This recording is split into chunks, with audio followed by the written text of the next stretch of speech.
শেরপুরে যৌথ বাহিনীর অভিযানে ৩ চাঁদাবাজ আটক।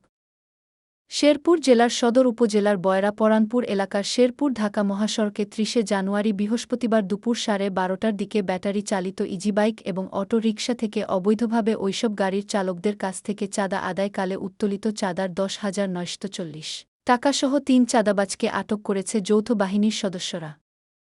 আটককৃত চাঁদাবাজরা হল শেরপুর সদর উপজেলার মধ্যবয়রা গ্রামের রশিদের ছেলে মোখ ইমাম হোসেন, পশ্চিমপাড়া গ্রামের মোহাম্মদ জাফর হোসেনের ছেলে মোহাম্মদ বাবুল মিয়া ও একই উপজেলার খুনুয়া গ্রামের মোহাম্মদ নবীর উদ্দিনের ছেলে মোহাম্মদ জাহিদুল ইসলাম। পুলিশ সূত্রে জানা গেছে, এক গোপন সংবাদের ভিত্তিতে বাংলাদেশ সেনাবাহিনী শেরপুর সেনা ক্যাম্পের সেনা সদস্যরা ও সদর থানার পুলিশ বৃহস্পতিবার দুপুরে সদর উপজেলার বয়রা পরানপুর এলাকার শেরপুর ঢাকা মহাসড়কে ওই ৩ চাঁদাবাজ সংগঠনের নামে ব্যাটারি চালিত ইজিবাইক ও অটোরিকশা থেকে এককালীন ৩০ টাকা এবং মাসিক ১০০ টাকা করে চাঁদা আদায় করার সময় তাদের আটক করা হয়।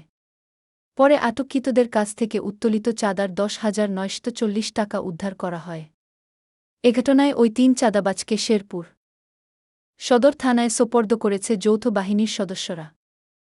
জানা গেছে, দীর্ঘদিন ধরে ওই সড়কে যাতায়াতকারী ব্যাটারি চালিত ইজিবাইক ও অটোরিকশা থেকে অবৈধভাবে চাঁদা আদায় করে আসছিল। এ ব্যাপারে শেরপুর সদর থানায় আইনগত ব্যবস্থা প্রক্রিয়াধীন রয়েছে।